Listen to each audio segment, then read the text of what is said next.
7 little kids. There was once upon a time an old goat who had 7 little kids and loved them with all the love of a mother for her children. One day, she wanted to go into the forest and fetch some food, so she called all the 7 to her and said, "Dear children, I have to go into the forest. Be on your guard against wolf. If he comes in, he will devour you all, skin, hair, and everything. The wretch often disguises himself, but you will know him by his rough voice and his black feet." The kids said, "Dear mother, we will take good care of ourselves. You may go away without any anxiety." Then the old one bleated and went on her way with an easy mind.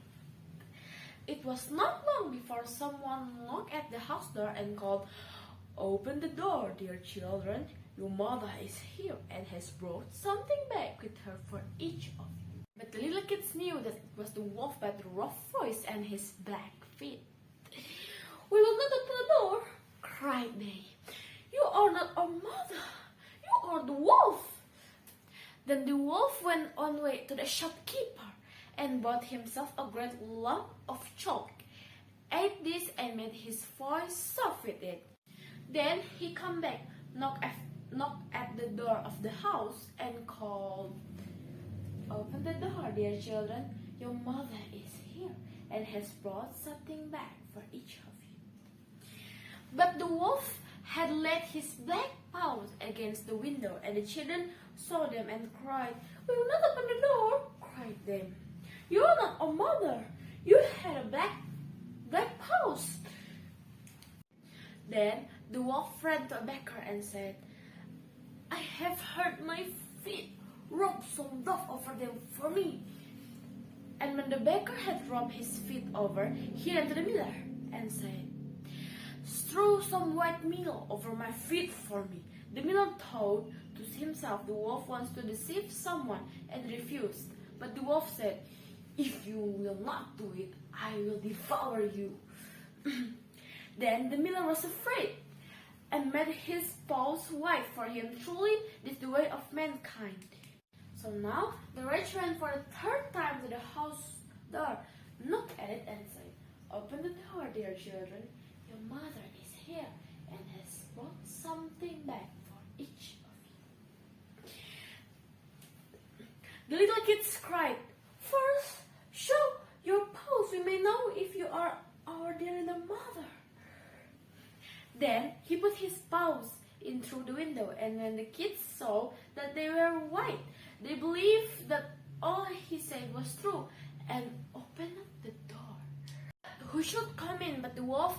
They were terrified and wanted to hide themselves.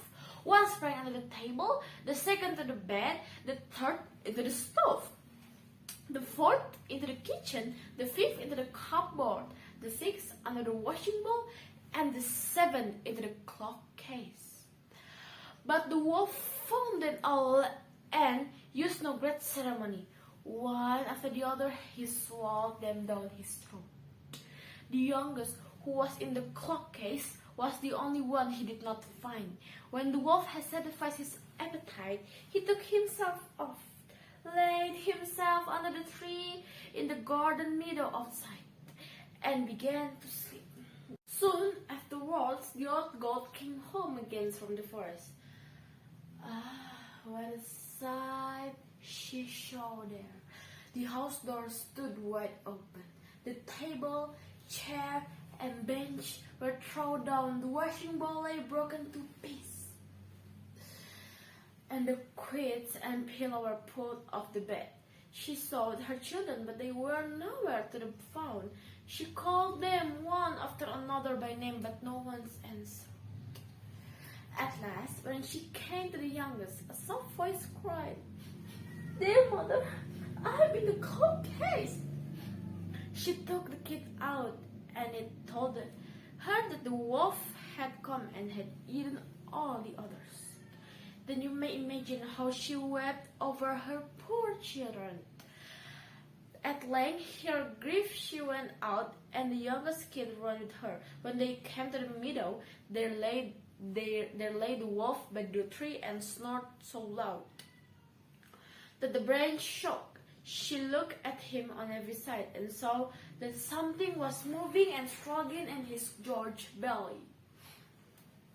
Ah, heavens, she said.